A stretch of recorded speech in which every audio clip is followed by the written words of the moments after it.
selawat yang paling afdal, yang paling sempurna, yang paling tip-top, yang dinyatakan secara jelas dalam hadis Nabi yang sahih, iaitu selawat Ibrahimiyah. Kenapa dinamakan selawat Ibrahimiyah? Kerana di dalam selawat ini disebut nama Nabi Ibrahim alaihissalam. Di dalam selawat ini bukan hanya kita selawat ke atas Nabi Muhammad, tetapi ke atas Nabi Ibrahim.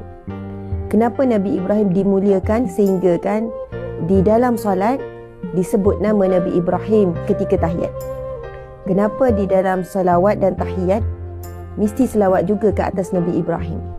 Nabi Ibrahim alaihissalam diberi gelaran bapa para Nabi kerana daripada keturunan Nabi Ibrahim bersama dengan isteri Siti Sarah dan juga Siti Hajar lahir para Nabi yang banyak. Lebih kurang dalam, kalau Nabi yang wajib kita imani yang kita belajar tu, lebih kurang dalam 18-19 orang Nabi lahir daripada keturunan Nabi Ibrahim alaihissalam. Dan kita tahu bahawasanya Nabi kita Nabi Muhammad sallallahu alaihi wasallam adalah cucu cicit kepada Nabi Ibrahim melalui Nabi Ismail dan juga Siti Hajar. Ini kita bayangkan, ini Nabi Ibrahim. Nabi Ibrahim ada 2 orang isteri. Kan, isteri pertama namanya Siti Sarah. Isteri yang kedua namanya Siti Hajar. Nabi Ibrahim bernikah dengan Siti Sarah sehinggalah usia Nabi Ibrahim 80 tahun lebih. Namun tetap tidak dikurniakan anak. Lalu Siti Sarah, seorang isteri yang berhati mulia, berhati besar ini, tahu bahawasanya Nabi Ibrahim suaminya memerlukan zuriat keturunan untuk meneruskan perjuangan. Bukan sekejap, sehingga usia sudah pun tua, iaitu 80 tahun yang lebih. Kemudian Siti Sarah menyarankan Nabi Ibrahim bernikah dengan pembantunya, iaitu Siti Hajar. Bayangkan yang besar. Tetapi Siti Sarah tahu dia perlu buat hal demikian. Bila bernikah dengan Siti Hajar, Allah kurniakan kandungan, iaitu Nabi Ismail alaihissalam. Tak lama kemudian Siti Sarah juga mengandung.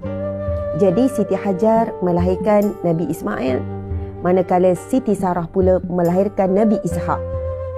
Dan ketika Siti Sarah mengandung juga, ketika itu Nabi Ibrahim rasa sangat pelik. Sehingga Nabi Ibrahim bertanya, Ya Allah, bukankah isteriku mandul?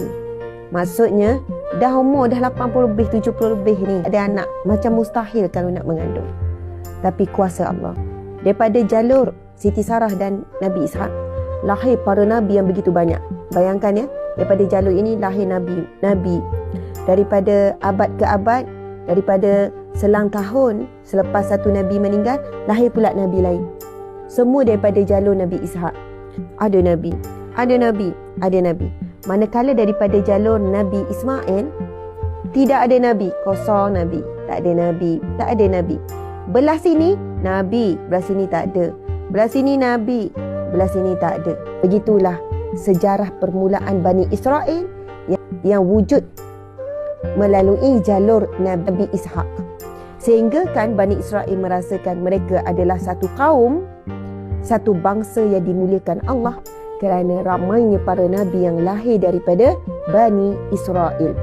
Manakala sebelah sini diberi gelaran Bani Hashim kerana antara anak cucu Nabi Ismail AS adanya seorang tokoh yang bernama Hashim, sehingga diberi gelaran ini Bani Hashim, satu bangsa yang besar juga ketika itu, iaitu Bani Hashim.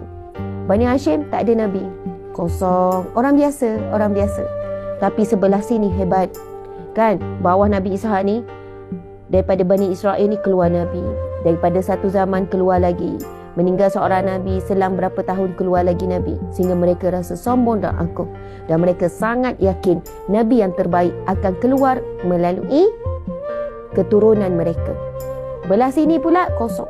Tiba-tiba, Masya Allah, pada 12 Rabiul Awal tahun Gajah, lahirlah seorang Nabi daripada keturunan Nabi Ismail yang kosong ni. Lahirlah seorang Nabi daripada keturunan Bani Hashim yang direct kepada Nabi Ismail, yang direct kepada Nabi Ibrahim AS. Sebab itu Nabi Ibrahim disebut sebagai bapa para Nabi. Nabi Nuh adalah bapa manusia kedua.